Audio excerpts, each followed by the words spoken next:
Hello दोस्तों, आप सभी का स्वागत है आपके अपने चैनल एके ट्यूटोरियल पर। दोस्तों, आज की इस वीडियो में हम बात करने वाले हैं ट्रिपल सी का। ये फर्स्ट चैप्टर का दूसरा वीडियो है दोस्तों। अगर आपने पहला वीडियो अभी तक नहीं देखा है तो डिस्क्रिप्शन में लिंक पड़ा हुआ है, जा करके चेकआउट कर लीजिए। उस वीडियो में हमने 30 क्वेश्चन यानी कि 30 क्वेश्चन हमने उसमें बता रखा है, जो कि इम्पोर्टेंट क्वेश्चन है, आपके एग्जाम में देखे गए क्वेश्चन है। और इस वीडियो में भी हमने 30 क्वेश्चन लेकर आया है, जो आपकी परीक्षा की दृष्टि से बहुत ही इंपॉर्टेंट होने वाला है। अभी तक आपने हमारे चैनल को सब्सक्राइब नहीं किया है तो सब्सक्राइब करके बेल आइकन को भी प्रेस कर लीजिएगा। चलिए दोस्तों, बिना देरी किए वीडियो को करते हैं स्टार्ट। और आज का हमारा सेशन का सबसे पहला क्वेश्चन है, जो है हमारा मॉनिटर की गुणवत्ता की पहचान किस में की जाती है। क्या है हमारा क्वेश्चन? मॉनिटर की गुणवत्ता की पहचान किस में की जाती है? डॉट, पिच से, रिफ्रेश रेट से, रेजुलेशन से। ठीक है, तो आपके मॉनिटर की जो गुणवत्ता होती है दोस्तों, वो यानी कि डॉट पिच से भी, रिफ्रेश से भी, रेजुलेशन से, सभी से नापी जाती है। तो हमारा राइट आंसर जो होने वाला है ऑप्शन नंबर डी। चलिए अब नेक्स्ट अगला क्वेश्चन क्या कहता है? क्वेश्चन नंबर दूसरा है, माइक्रो प्रोसेसर का आविष्कार कब किया गया? यानी कि माइक्रो प्रोसेसर का आविष्कार कब किया गया? 1970 में, 1973 में, 1979 में या 1981 में? तो जो माइक्रो प्रोसेसर का आविष्कार किया गया दोस्तों, वो किया गया 1970 के दशक में किया गया। चलिए अब नेक्स्ट बढ़ते हैं। अगला क्वेश्चन हमारा क्या कहता है कि कंप्यूटर की उत्पत्ति किस शब्द से हुई? तो ऑप्शन में हमारा है कंप्यूटर, ठीक, कंप्यूट, ठीक, कैलकुलेटर या नॉन ऑफ दिस। तो जो आपकी कंप्यूटर की उत्पत्ति हुई है दोस्तों, वो हुई है कंप्यूट शब्द से। कंप्यूटर शब्द से ही कंप्यूटर की उत्पत्ति हुई है। चलिए अब नेक्स्ट फटाफट अगला क्वेश्चन देख लेते हैं। अगला क्वेश्चन क्या है? निम्न में कंप्यूटर की विशेषता क्या है? यानी कि कंप्यूटर में क्या क्या विशेषताएं होती है? स्पीड होती है कि एक्यूरेंसी होती है कि स्टोरेज कैपेसिटी होती है कि ऑल ऑफ दिस, यानी कि उपयुक्त में से सभी। तो जो आपके कंप्यूटर में दोस्तों, वो क्या होता है? स्पीड भी अच्छी होती है, यानी कि स्पीड भी होती है, एक्यूरेंसी यानी कि शुद्धता भी होती है, स्टोरेज कैपेसिटी यानी कि आप उसमें कुछ सेव भी कर सकते हैं, रख भी सकते हैं। इसका मतलब आपका राइट आंसर हो जाएगा ऑप्शन नंबर डी। चलिए अब आगे बढ़ते हैं, अगला क्वेश्चन देख लेते हैं। ट्रू फॉल्स से इस क्वेश्चन को लिया गया है। कहता है कि मुख्य रूप से कंप्यूटर 3 प्रकार के होते हैं, ट्रू या फॉल्स? तो आपका राइट आंसर जो होगा इसमें से यस, यानी कि कंप्यूटर मुख्य रूप से 3 भाग ही होते हैं। ठीक, कौन कौन से होते हैं? एनालॉग, डिजिटल और हाइब्रिड। कौन कौन से होते हैं दोस्तों? एनालॉग, डिजिटल और हाइब्रिड, ध्यान रखना है। चलिए अब अगला क्वेश्चन देख लेते हैं। छठा नंबर क्वेश्चन क्या कहता है हमारा कि ड्रोन कैमरा, यानी कि जो उड़ता हुआ जो कैमरा है, उड़ता है ड्रोन कैमरा, आपको पता होगा, निम्न में से किसका एक एग्जाम्पल है, यानी कि उदाहरण है? सॉफ्टवेयर का है, आईटी गैजेट का है कि वेब कैमरा का है कि नॉन ऑफ दिस? तो जो ड्रोन कैमरा होता है दोस्तों, वो होता है हमारा आईटी गैजेट के पैकेज में आता है, यानी कि हमारा जो ड्रोन कैमरा है आईटी गैजेट का एक एग्जाम्पल है। अब फटाफट अगला क्वेश्चन, नेक्स्ट क्वेश्चन है हमारा 7 नंबर, भौतिक मात्राओं को प्रस्तुत करने के लिए निम्न में से किस कंप्यूटर का इस्तेमाल होता है? यानी कि भौतिक गणनाओं को प्रस्तुत करने के लिए हमें किस कंप्यूटर का उपयोग किया जाता है?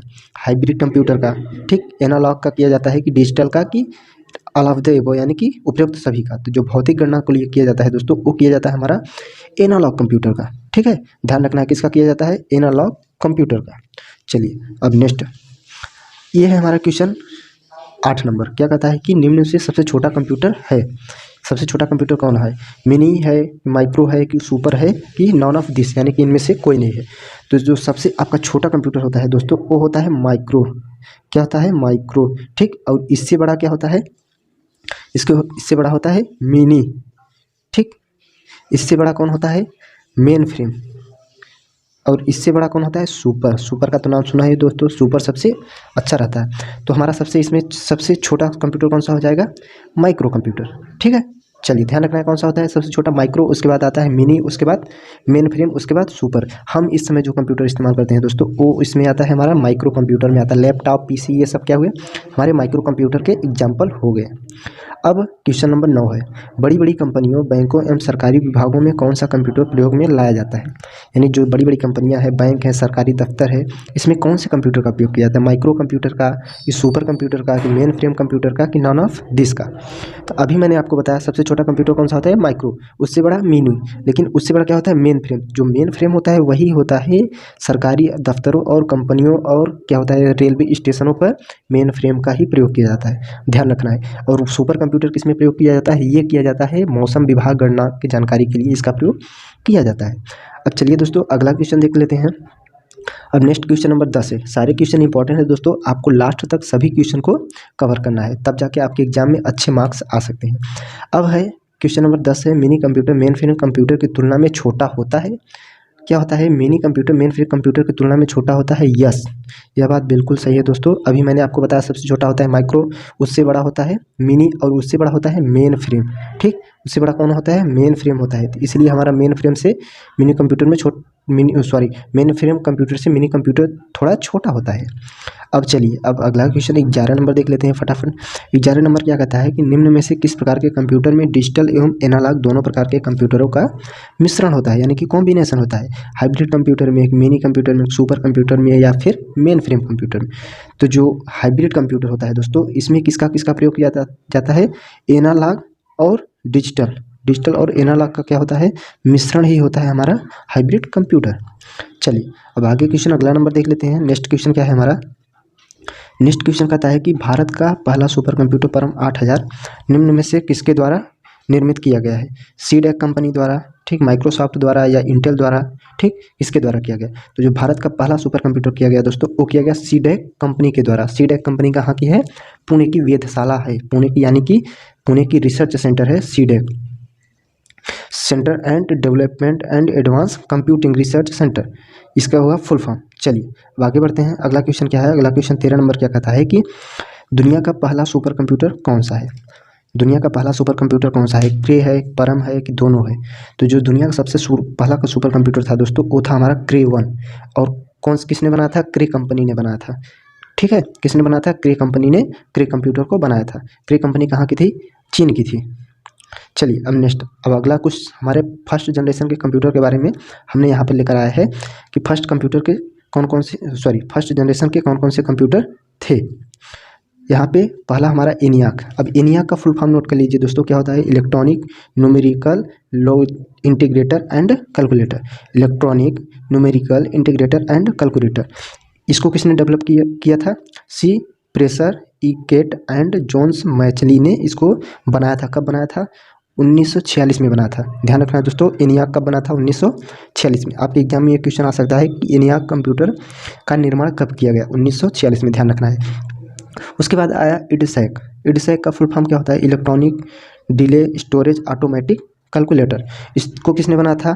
Morris Wilkes. किसने बनाया था? Morris Wilkes. और कब बनाया था दोस्तों? वो बनाया था 1949 में, यानी कि एनियाक कंप्यूटर के 3 साल बाद बना था। अब उसके बाद आता है एडवैक। अब एडवैक का फुल फॉर्म क्या होता है? Electronic discrete variable automatic computer. इसको किसने बनाया था? जॉन वेम न्यूमैन। ठीक, जॉन वेम न्यूमैन ने बनाया था। कब बनाया था? 1950 में बनाया था। ध्यान रखना, कब बना था? 1950 में।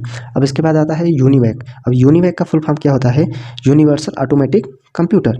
आपके एग्जाम में पूछ लिया जाता है दोस्तों कि यूनिवैक का फुल फॉर्म क्या होता है, तो आपको याद रखना क्या है? UNIVAC automatic computer.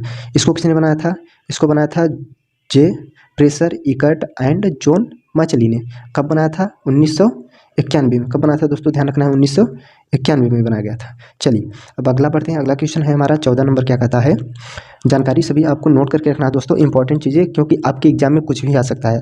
ठीक है, इसी चीज़ें में से पूछी जाएंगी दोस्तों, आपको घुमा फिरा के कुछ भी पूछ लिया जा सकता है।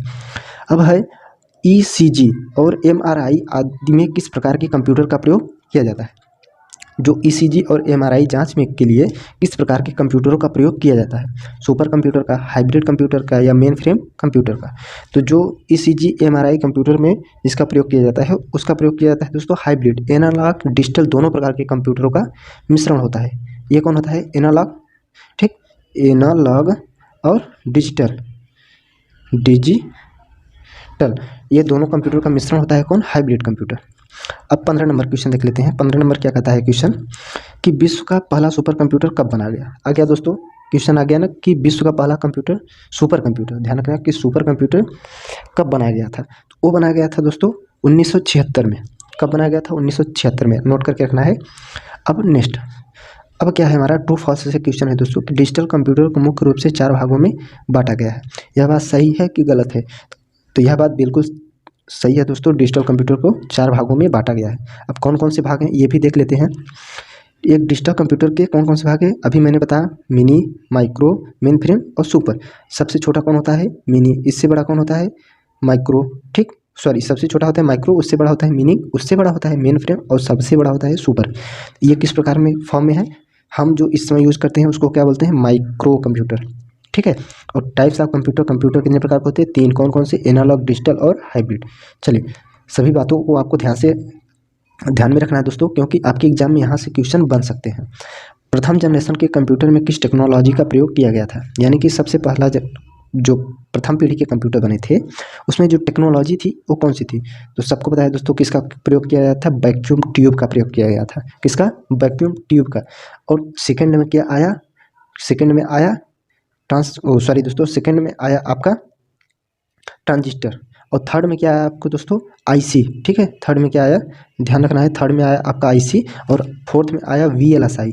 और चतुर्थ पीढ़ी में मानिए कि चौथी पांचवी पीढ़ी में क्या आया दोस्तों, वो आया यूएलएसआई, जो इस समय चल रहा है वेरी लार्ज अल्ट्रा इंटीग्रेट। ठीक, वेरी लार्ज अल्ट्रा इंटीग्रेट। अब नेक्स्ट अगला नंबर क्वेश्चन है 18 नंबर, क्या कहता है कि हेक्साडेसिमल नंबर किस पद्धति में, हेक्साडेसिमल नंबर सिस्टम में कौन कौन से सिंबल होते हैं। ये पूछ रहा है कि हेक्साडेसिमल नंबर यानी कि HEX, हेक्सा का क्या होता है, HEX। हेक्साडेसिमल नंबर में कौन कौन से सिंबल होते हैं, तो कौन कौन से सिंबल होते हैं दोस्तों, 0 से 9 लेकर होते हैं नंबर, उसके बाद होते हैं अल्फ़ाबेट में A से लेकर F तक के। ठीक है। और बाइनरी नंबर में कितने होते हैं दोस्तों, 2 होते हैं। कौन कौन से, 0 और 1। और दशमलव पद्धति यानी कि डेसिमल नंबर में कौन कौन से होते हैं दोस्तों, 10 नंबर, यानी कि 0 से लेकर 9, ये पूरे कितने हुए, 10। ये कितने हुए, 10 डिजिट हुए।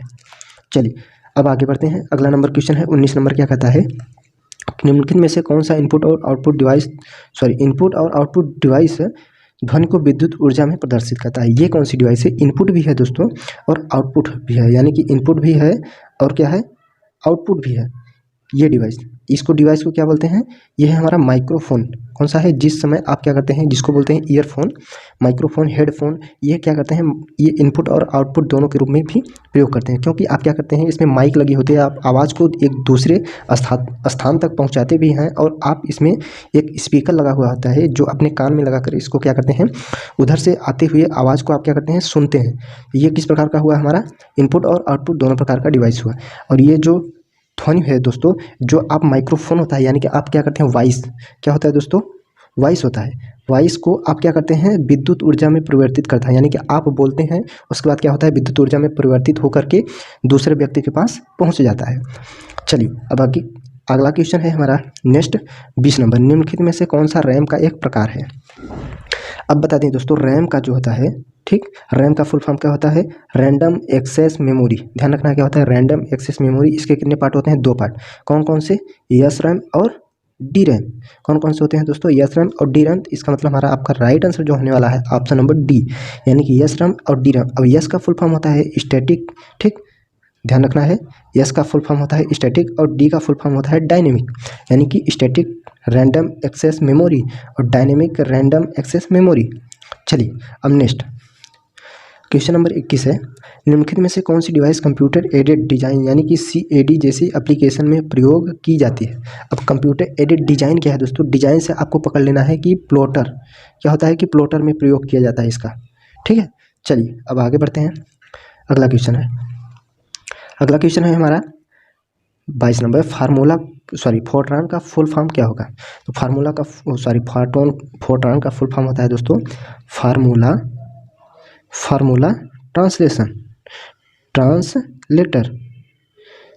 ट्रांसलेटर। आपको ध्यान रखना क्या होता है फार्मूला ट्रांसलेटर। यहाँ पे ऑप्शन में टाइपिंग करते समय लगता है मिसिंग हो गया है। चलिए आपका राइट आंसर हो जाएगा ऑप्शन नंबर बी में था, लगता है ऑप्शन नंबर बी में फार्मूला ट्रांसलेटर। चलिए अब नेक्स्ट बढ़ते हैं, अगला क्वेश्चन देख लेते हैं। क्वेश्चन नंबर 27 है कि स्क्रीन पर सॉफ्टवेयर के छोटे छोटे चित्रीय रूप को क्या कहा जाता है। जो आपकी स्क्रीन होती है दोस्तों, जब आप क्या करते हैं स्क्रीन को खोलते हैं तो यहाँ पे क्या होता है, विंडो का लोगो दिखता है। उसके बाद छोटे छोटे आइकन्स होते हैं, छोटे छोटे इस प्रकार से आइकन्स होते हैं। इसको क्या बोला जाता है आपकी स्क्रीन पर, इसको क्या बोला जाता है, इसको बोला जाता है दोस्तों आइकॉन। क्या बोला जाता है, आइकॉन बोला जाता है। ठीक है, चलिए दोस्तों अब अगला क्वेश्चन देख लेते हैं। अगला क्वेश्चन क्या कहता है हमारा, अगला क्वेश्चन है हमारा 28 नंबर। अब 28 नंबर में आया हमारा ट्रू फॉल्स से क्वेश्चन है कि जब कंप्यूटर की पावर बंद हो जाती है तो रैम में संग्रहित डाटा सेकेंडरी मेमोरी में चला जाता है। यह बात सही है कि गलत है? यानी कि जब रैम में हमारा डाटा होता है, जब पावर बंद होता है तो क्या होता है दोस्तों? सबको पता है कि डाटा क्या होता है, नष्ट हो जाता है। हमारा जो डाटा होता है वो रैम का नष्ट हो जाता है। इस प्रकार से रैम का डाटा सेकेंडरी मेमोरी में नहीं जाता, इसका मतलब हमारा राइट आंसर फॉल्स होगा।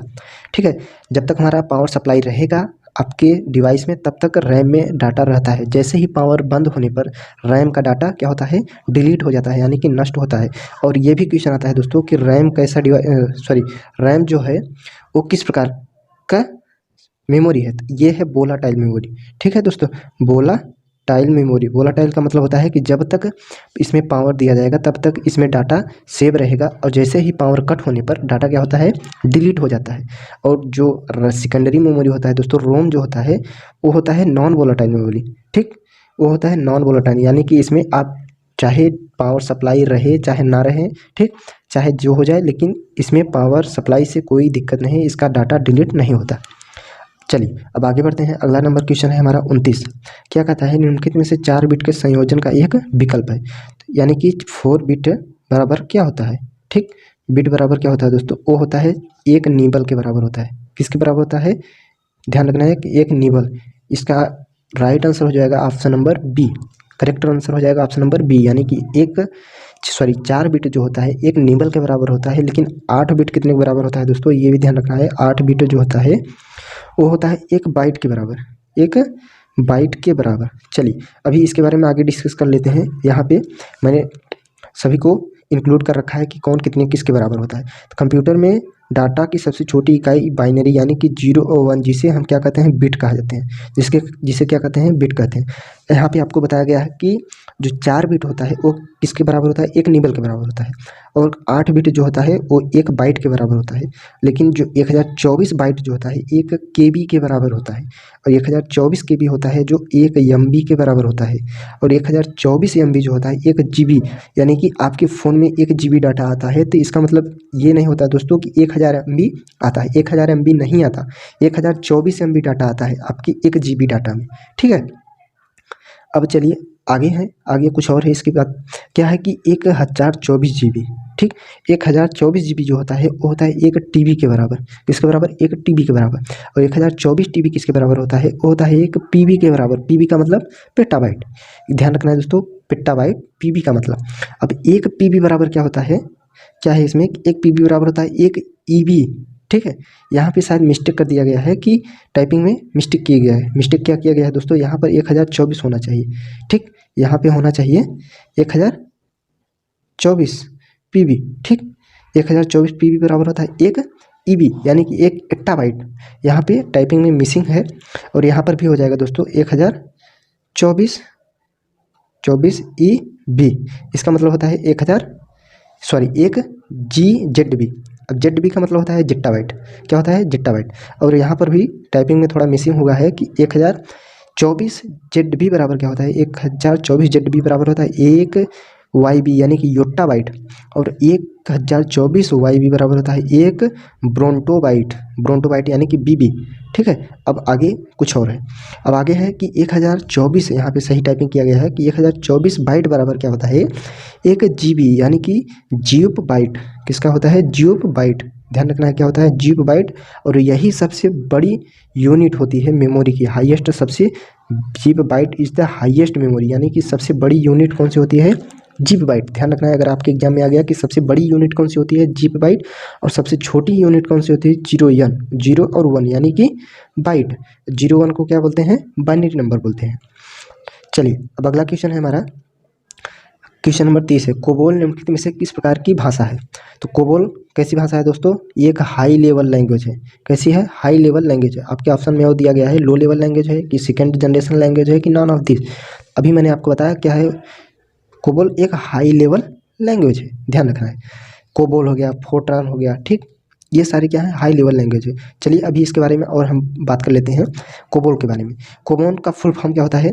कोबोल का फुल फॉर्म होता है कॉमन बिजनेस ओरिएंटेड लैंग्वेज। ध्यान रखना है, एग्जाम में आ सकता है कि कोबोल का फुल फॉर्म क्या होता है? Common business oriented language. और COBOL is the primary use the business finance and administrative system for companies and governments. यानी कि कोबोल एक बिजनेस लैंग्वेज है। ठीक है, कोबोल लैंग्वेज कैसी है, बिजनेस पर्पस के लिए बनाया गया एक लैंग्वेज कौन सा है, कोबोल। और इसको क्या बोलते हैं, COBOL was designed in the 1959 by CODASYL, ठीक, कोडा साइल, यानी कि 1959 में किसने बनाया था, कोडा साइल ने इस लैंग्वेज का खोज की थी। अब चलिए इसके बारे में कुछ और पढ़ लेते हैं।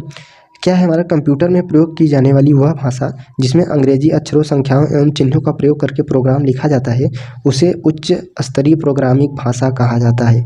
जिसके माध्यम से कंप्यूटर में अक्षरों, संख्याओं और चिन्हों का प्रयोग करके कंप्यूटर में जो प्रोग्राम लिखा जाता है दोस्तों, उसी को क्या बोलते हैं, हाई लेवल लैंग्वेज। और इसी भाषा में